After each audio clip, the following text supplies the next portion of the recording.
ये कहानी है अयोध्या से 200 किलोमीटर दूर बसे गांव रामपुर की। इसी गांव में रहता था दीना। जाड़े के दिनों की बात है। रात का समय था। पूरा गांव अंधकार में डूबा हुआ था। सभी लोग गहरी नींद में थे। तभी दीना को कुछ खटपट की आवाज सुनाई दी। उसने अपनी पत्नी गीता को जगाते हुए धीरे से कहा, गीता, ओ गीता, अरे गीता, अरे जागना। गीता हड़बड़ाकर उठ बैठी। क्या हुआ जी? इतनी रात को आप इस तरह क्यों जगा रहे हैं मुझे? अरे भाग्यवान, धीरे बोल, धीरे। क्या हुआ? मैंने बाहर खटपट की आवाज सुनी है और दो लोगों को बातें करते हुए भी सुना है। मुझे पक्का यकीन है कि वे दोनों के दोनों चोर हैं। चोर? पर चोरों को हम गरीब लोहार के यहाँ क्या मिलेगा? यहाँ खाने का अनाज तो मुश्किल से जुटता है हमारे पास।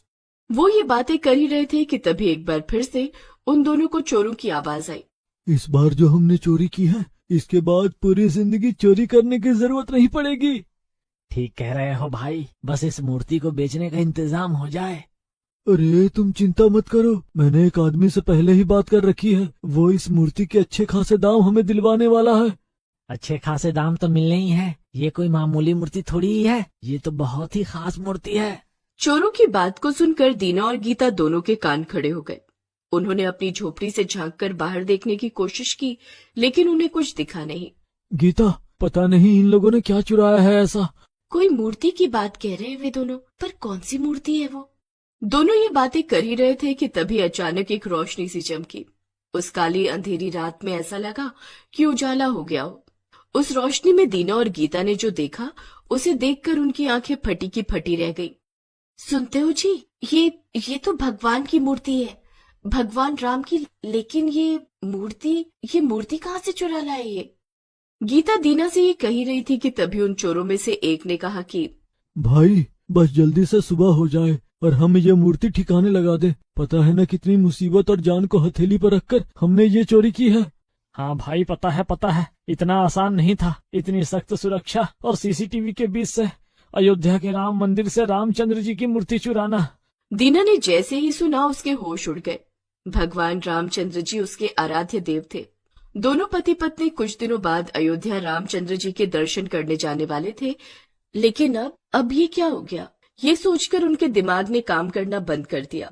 गीता, ये तो अनर्थ कर दिया इन चोरों ने। हमारे राम जी की मूर्ति चुरा ली इन्होंने, हमारे भगवान राम की। अरे सालों के इंतजार के बाद तो राजा राम मंदिर में आए हैं और इन चोरों ने ये क्या कर दिया? हमें कुछ करना होगा जी। हम इस तरह अपने प्रभु श्री राम को इन चोरों को ले जाने नहीं दे सकते। गीता ये बोल ही रही थी कि तभी दीना ने पास रखा डंडा उठाया और अपनी झोपड़ी का दरवाजा खोल उन चोरों के सामने खड़ा हो गया। मेरे रहते हुए मेरे प्रभु श्री राम को मैं तुम लोगों को कहीं ले जाने नहीं दूंगा। अच्छा, क्या करेगा तू? तुम्हें पता है हम कौन है? तुम कोई भी हो, मेरे प्रभु श्री राम को मैं तुम्हें ले जाने नहीं दूंगा। ये कहकर दीना उन चोरों से भिड़ गया। अरे, इस मूर्ति के लिए हमने अपने जीवन को संकट में डाला है, तुम्हें पता है? इसके लिए तो हम किसी की जान भी ले सकते हैं। ये कहकर चोर ने अपनी कमर में छिपाया चाकू निकाला और दीना के पेट में मारने ही वाला था। तभी उसकी पत्नी गीता बीच में आ गई और चाकू उसके पेट में घुस गया। आ आ आ गीता जमीन पर गिरकर तड़पने लगी।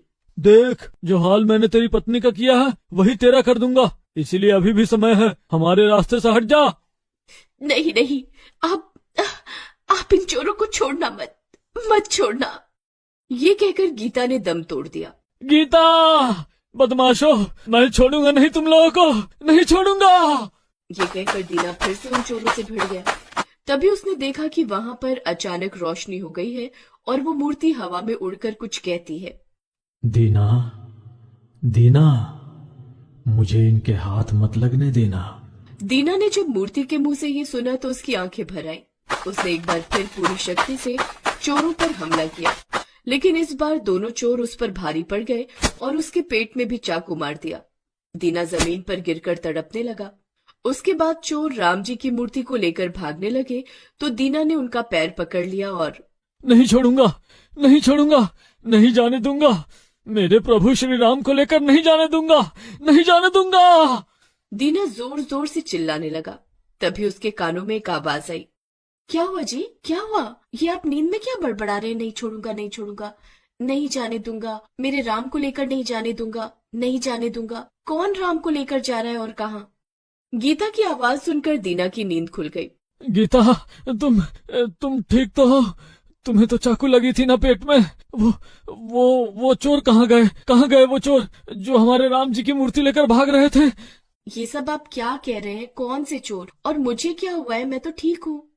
कुछ ही पलों में दीना को एहसास हो गया कि उसने जो भी देखा था वो सपने में देखा था। उसने गीता को सारी बातें बताई, जिसे सुनकर, अरे ये कैसा सपना देखा आपने? वही तो गीता, मुझे कुछ समझ नहीं आ रहा है। कहीं प्रभु श्री राम मुझे कोई संदेश तो नहीं देना चाह रहे हैं? हो सकता है आपकी बात सही हो, लेकिन वो क्या संदेश देना चाहते हैं? ये तो मुझे भी समझ नहीं आ रहा है। दीना काफी देर तक सोचता रहा, लेकिन उसे कुछ समझ नहीं आया। लेकिन फिर अचानक उसके दिमाग में एक बात आई। हाँ, मैं समझ गया। मैं एक ताला बनाऊंगा, बहुत बड़ा, और वो प्रभु श्री राम के अयोध्या मंदिर में समर्पित कर दूंगा। हाँ, ये ठीक रहेगा। इतना बड़ा और मजबूत ताला होगा कि कोई चोर वहाँ घुसने की हिम्मत ही नहीं करेगा। दीना ने गीता को सारी बातें बताई। गीता ने भी सोच लिया कि दोनों मिलकर बहुत बड़ा ताला बनाएंगे। लेकिन ताला बनाने के लिए तो बहुत सारा स्टील, पीतल और भी तो सामग्री लगेगी। हम कहाँ से लाएंगे वो सब? ये सवाल गीता ने किया। सब प्रभु कर देंगे, तुम चिंता मत करो। हमें सारा दिन अब काम करना होगा, 24 घंटे, और लोगों की मदद मांगनी होगी। दीना ने काम शुरू कर दिया। उसने लोगों से भी स्टील, पीतल, लोहा वगैरह इकट्ठा करना शुरू कर दिया। कुछ लोगों ने तो उसे खुशी खुशी ये सब दे दिया, लेकिन कुछ ने।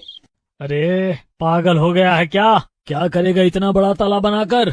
सुना है कई 100 किलो का ताला बनाने वाले हो तुम। देखो, तुम अपना पागलपन अपने तक ही सीमित रखो, हमसे कोई आस मत लगाओ। लेकिन दीना ने हिम्मत नहीं हारी।